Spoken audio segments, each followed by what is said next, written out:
Welcome to Epic Begins with One Step Forward, the podcast that reveals how to plan, achieve, and enjoy the journey of creating epic results in your life, business, health, and relationships. Here's your host, best-selling author and motivational speaker, Xander Sprague.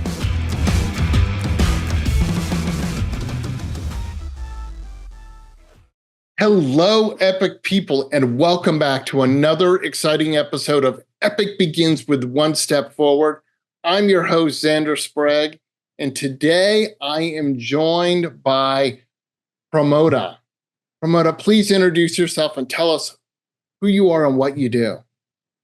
I am excited to be here on the show, Xander. My name is Pramoda Vyasarao. I grew up in India. Now I live in California. From the last 10 years, I have engineering background, master's degree in computer engineering, lived in India until 2015.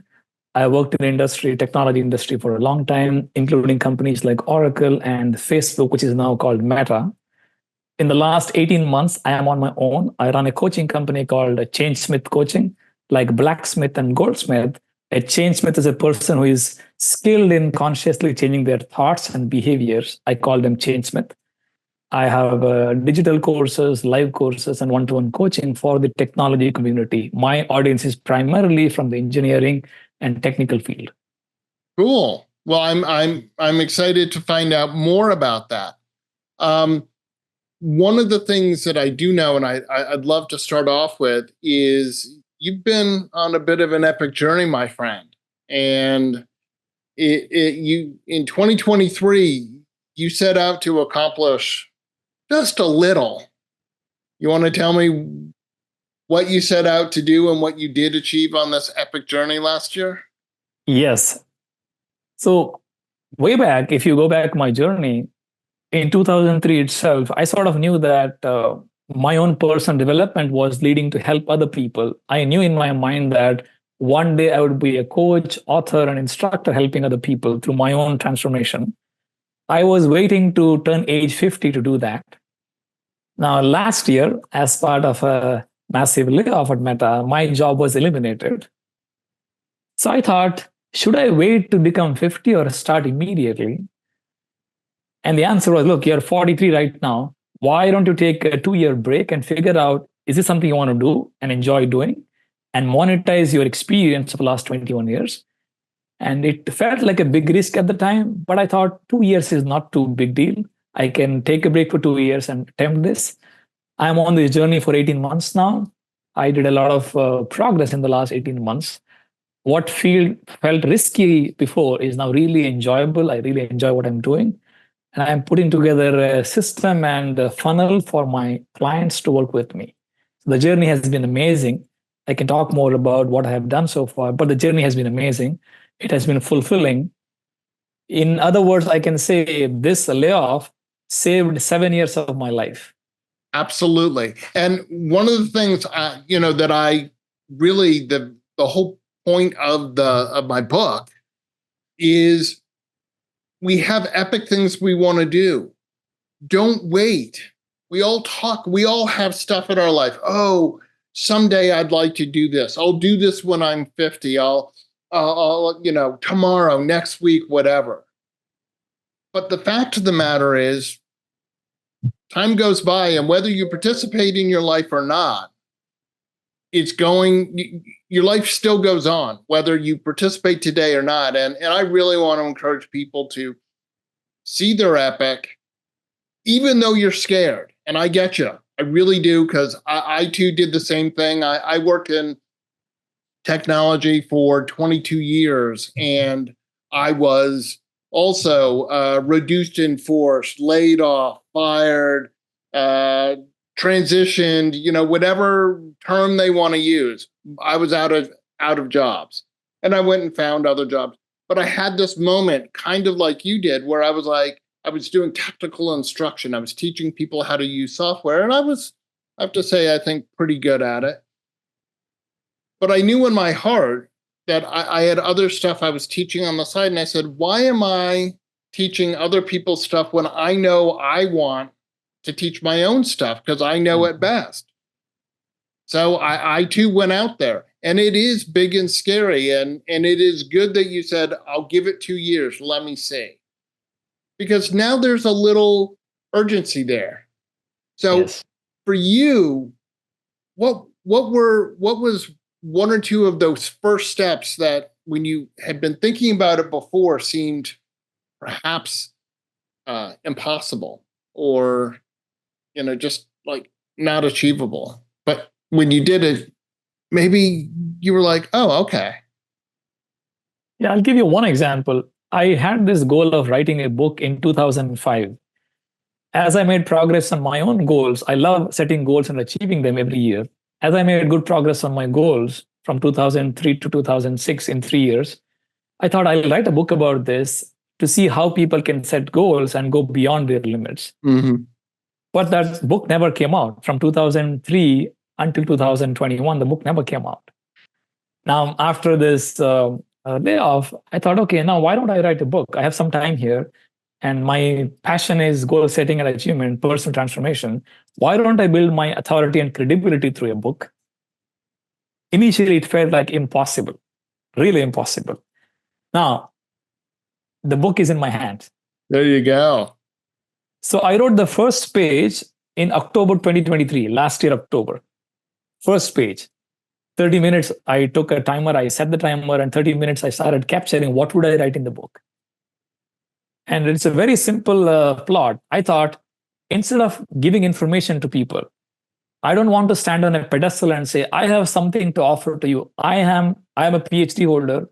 I've done this research on 1,000 people. Here is my information to you. I don't want my book to be like that.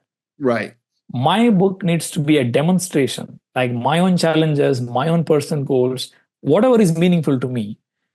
So 80% of my book is demonstration. It talks about all the goals I achieved in the last 21 years. I talk about 52 goals, including running a marathon under 4 hours and donating blood 50 times, or writing a nonfiction book, starting my own coaching company. They're all reasonable goals, but they are meaningful to me. Absolutely. So the book took a really nice structure because all I wanted to communicate is my own demonstration of goal achievement. And I presented a 7-step framework for achieving any goal, be it personal or professional. And section 3, I talk about top 3 mistakes people do in goal setting. So the book structure is very simple, easily readable and digestible. I worked with a coach, Dr. Eric Meisel, who coached me into writing this book. He is very popular in the creativity community, Dr. Eric Meisel. And in 4 months, the manuscript was ready. And in 9 months, the book is out in all formats, ebook, audiobook, paperback, and hardcover. So to go back, what felt impossible 9 months ago is now a reality with one step at a time.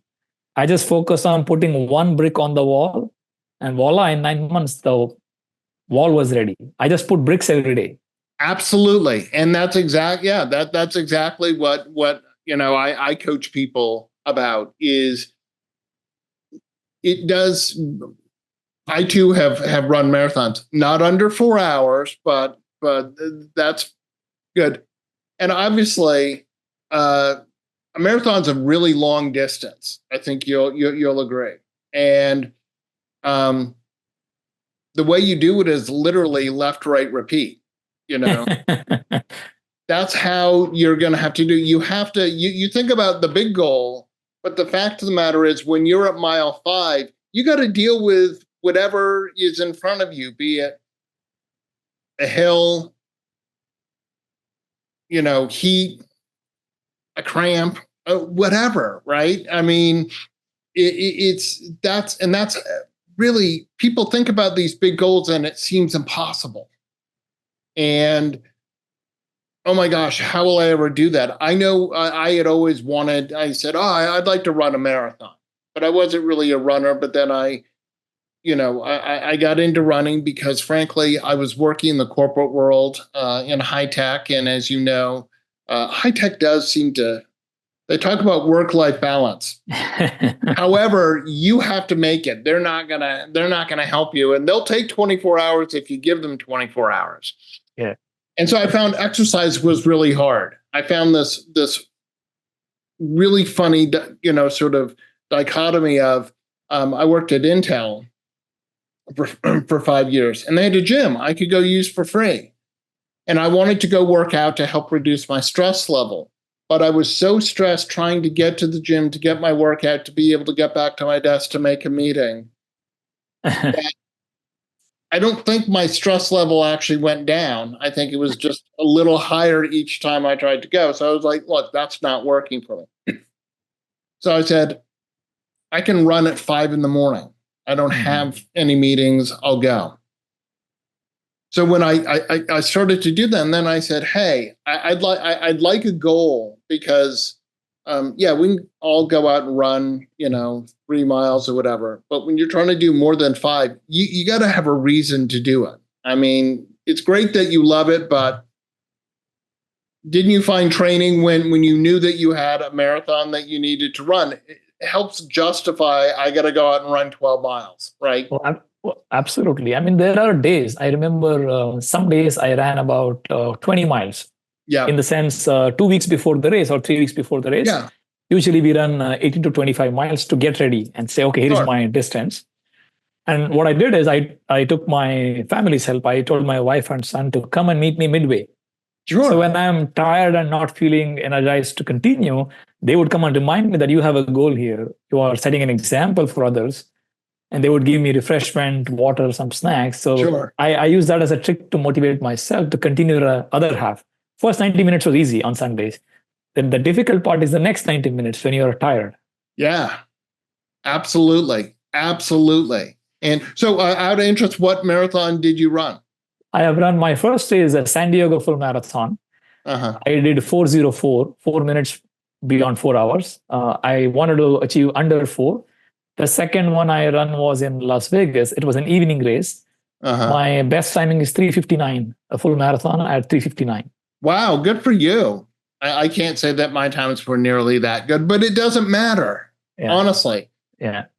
I completed them. I did. I've done, not running nearly as much now. I think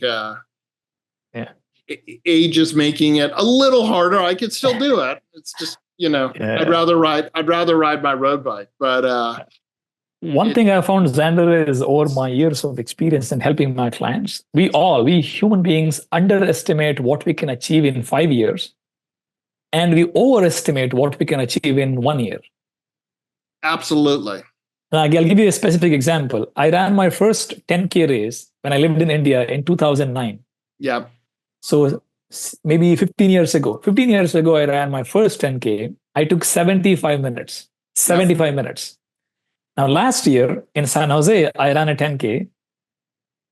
I finished in 43 minutes. And I came number 1 in my age category between 40 to 45. Wow. Awesome. So if you look at this, there is a huge improvement from last 15 years. It's a long time horizon. So what we can do in long horizon, we underestimate it. Absolutely. Well, and the other thing, and you're just a shining example of it, and you wrote about it in your book, is we all have done epic things and will do epic things, but we've all achieved these epic things, and yet we somehow discount, downplay, don't give ourselves the credit of all these incredible things that we did, right? Because less than 1% of the world's population has completed a marathon. You and I have both done it. That's pretty cool.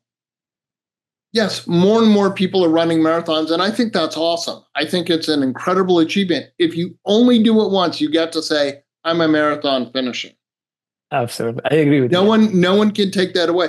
But there's so many things that I think when I talk to people and like, oh, no, I haven't done anything epic. And then I get curious and ask them about what they've done. And in their work, they've done cool things. Maybe they did a job they never thought that they would ever do. And if you told them at 20 that here's a job you're going to do, you'd be like, what are you talking about? There's no way I'm doing it. Yeah. I wrote 3 books, and I can tell you, I'm a talker, not a typer. So it blows my mind that I've written 3 books because I really don't like writing. So, Wow. but I figured out how to do it, right? And I agree that telling your own story in a book is so much more helpful than standing, as you said, up on the pedestal saying, "I am such an expert." No, we're an expert in our own life. That is true. And personal examples are very inspiring because I can relate with them and say, oh, I know this person's background. If he has done it or she has done it, I can do it too. This Absolutely. personal connection comes through that personal examples and stories because they inspire other people. They do. I mean, look, the Olympics just got done, right? I don't know if you watched any of it. I watched some of it. And I love some of the stories that come out of the Olympics. And one of them that I was like, this is phenomenal. And I'm totally spacing on her name right now, but the woman who won the women's road bike, okay, an American, no one had picked her. She was actually kind of the alternate, but the woman who qualified was also doing the triathlon and said, I don't want to, I want to focus on the triathlon. So she gave her spot. And this woman, and I'm not going to have her name, so we'll just go with it, actually was a rower in college and actually didn't pick up riding road bikes until 7 years ago. Wow, interesting. And she just won the gold medal. Not only did she win the gold medal, but like literally the top 2 female cyclists in the world, in the final mile, she blew the doors off. I mean, like just took off and they couldn't keep up and she won. And it's like, wow, look at what we can achieve if we just believe in ourselves. Doesn't matter what anyone else says, because let's face it, lots of people, for whatever reason, want to tell you what you can't do. We tell ourselves a lot what we can't do. I talk about in the book that the meanest person in your life is you. So stop. I like that. That is true, actually. Yes. I mean, think about just on, I want everyone who's listening, think about some of the things that you say in your head to yourself every day. And then imagine if your best friend said just one of those things to you, how devastated you would be. Yeah, I think that's a good frame to think about for people who are listening. It's a great frame to think about what you just said, Xander, and realize they may be telling so mean things to themselves that their friends and family would never tell them. Oh, absolutely. Absolutely. I mean, in the counseling I do, I'll talk to my clients and perhaps there's some anxiety. They have to have a difficult conversation and they start to have, we all do this. So I'm not like, oh, it's not me. I do this. Where you start to think about a conversation that you have to have. Perhaps it's your boss or a partner or someone. And we start to play out that conversation in our head, and we kind of have that conversation without the benefit of the other person being there. And inevitably, that conversation goes a lot worse than the actual conversation. Mm-hmm. And one of 2 things happens. Either we go into that conversation with all of our battle armor on, ready to go, and you start off the conversation and you're kind of like, "Rah!" And that person's like, whoa, what's all this? Where's this coming from, right? And that conversation goes totally sideways because they're like on the defensive because you're all like worked up about it, right? Or the person's reaction is so opposite of what you thought, you have no idea what to do or say, right? You go to your boss and say, look, I've been here. I really think I deserve the promotion. And they're like, you're right. And you're like, I got nothing, right? Because you weren't prepared for that. You're not prepared for that. Yes.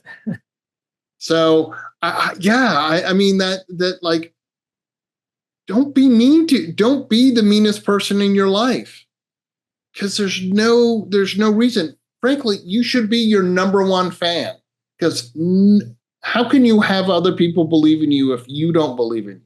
Yeah. Here you are, you went out and started a business. If you didn't believe in it, how are you going to get a client to believe, Yes. to work with you? True, very true. I think the thing I've learned, Xander, over the last 21 years is we all have these random thoughts of doubt, insecurity, which says you're not ready for this, you don't deserve this. But we don't have to believe those thoughts.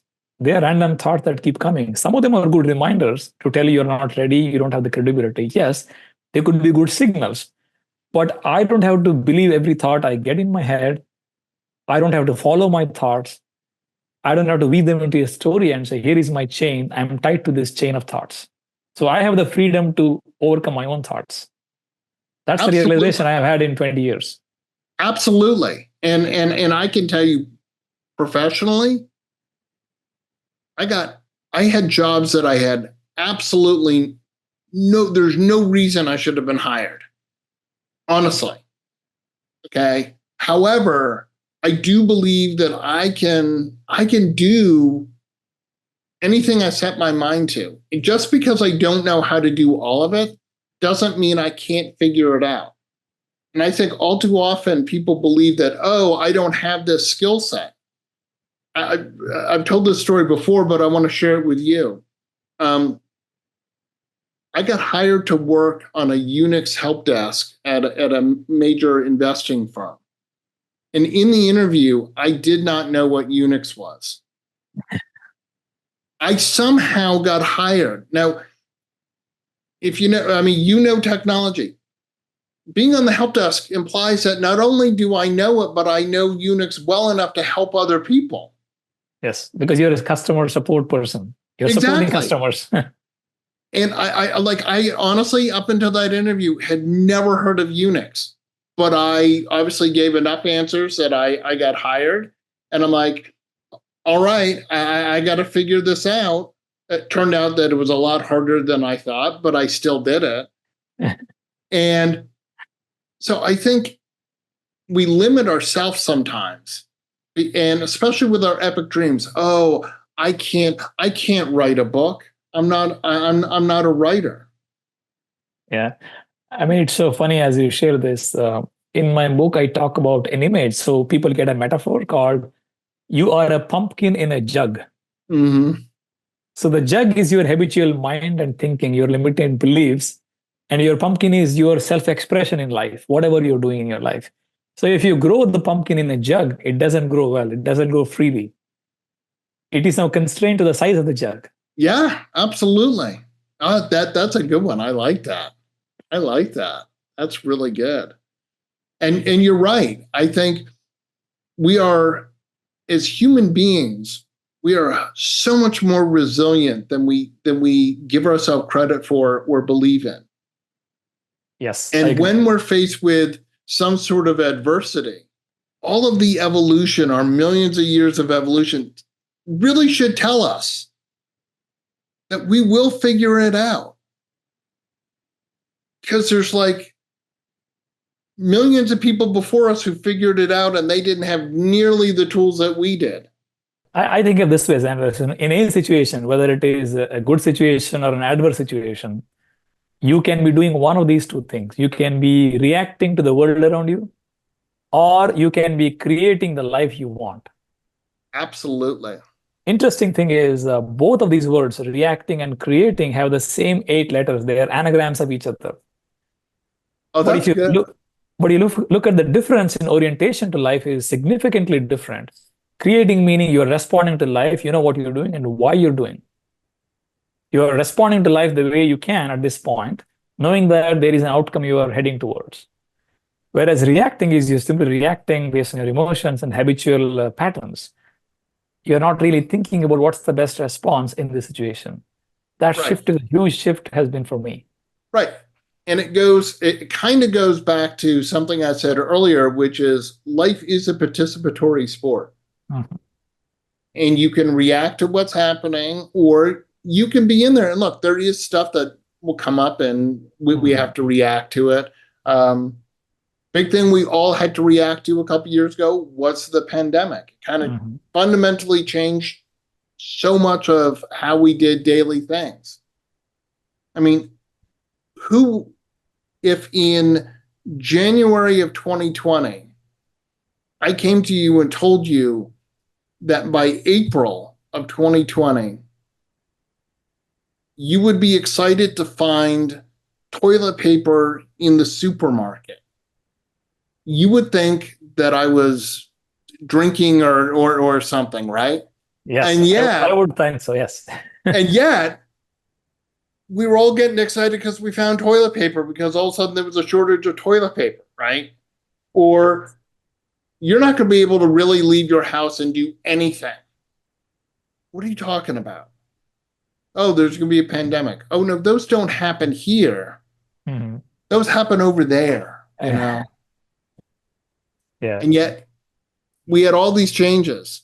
And it's fundamentally changed all of us, you know? That is true. It's the whole world has become different after COVID. The whole world. Absolutely. Now you hear someone sneeze and you get scared. Yeah, there are some interesting things happened also, right? So with all these focus on remote work, that has significantly changed your remote work. That was not the thing back then. Now everything is remote. So a lot of things changed as well as part of COVID. Remote work, remote consultants, remote coaching, remote courses. The world has changed in the last 3 years. So it was a combination of difficulties and opportunities both. Absolutely.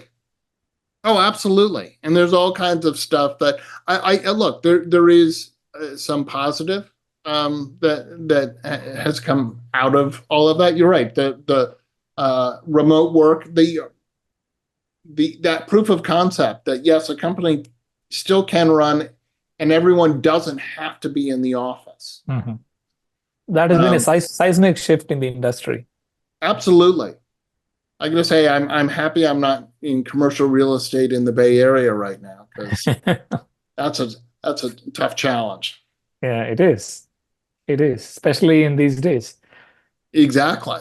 But there are good things. I mean, one of the things I could say as a benefit is, as a therapist, I'm now able to do telehealth. So I can see my clients over secured connection like Zoom, and that's so much better for my clients, and it's so much better for me. I don't have to have the overhead of having an office and all of that. And my clients are able to more freely meet with me when it's convenient for them. Yes, and I think it has become time efficient for sure. Yes. And I think it's really helped provide more access, not just for mental health, but just healthcare in general, where maybe you need to just talk to your doctor. You don't actually need to be in person with them, right? So now your doctor can do a couple of video calls, video appointments, see more patients, you get more access. And then if you have to go in, great. Better for you as a patient, because you're like, I didn't drive to the doctor's office just to find out I'm okay, you know?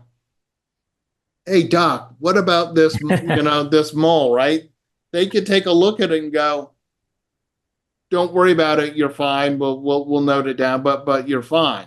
Versus you go you leave work, you go to the doctor's office, and they take a look for 5 seconds and go, you're fine. So just an example.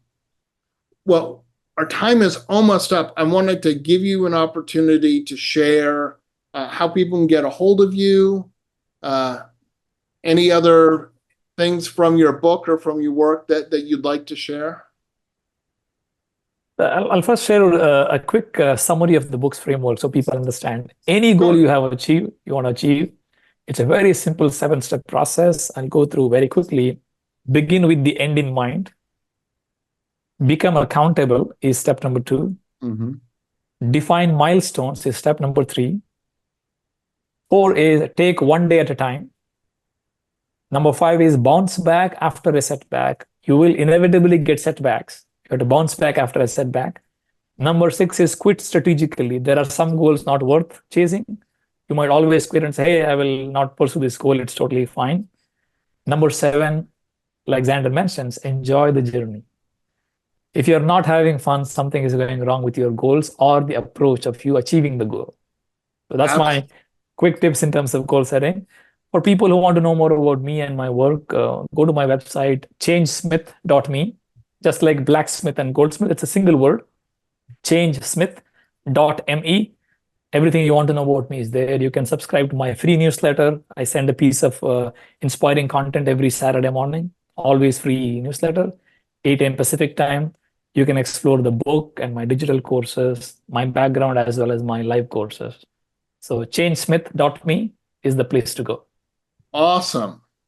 Well, Pramoda, I want to thank you so much for joining me today. This has been really fascinating. I think your book is really going to help lots and lots of people. I want to remind my audience that you can go to epicbegins.com to find all the epic things that I have going on. And if you go there today, you can get a free copy of Epic Begins with One Step Forward, How to Plan, Achieve, and Enjoy the Journey. As always, I want to remind people that epic choices lead to the epic life that you want. Get your gift copy of the award-winning book Epic Begins with One Step Forward at epicbegins.com. That's a wrap on this episode of Epic Begins with One Step Forward with your host, Xander Sprague, best-selling author, internationally acclaimed public speaker, and licensed professional clinical counselor. To make your next conference or event epic, send an email to Xander at zander@epicbegins.com. Be sure to subscribe so you don't miss the next episode. Remember, epic choices, epic life.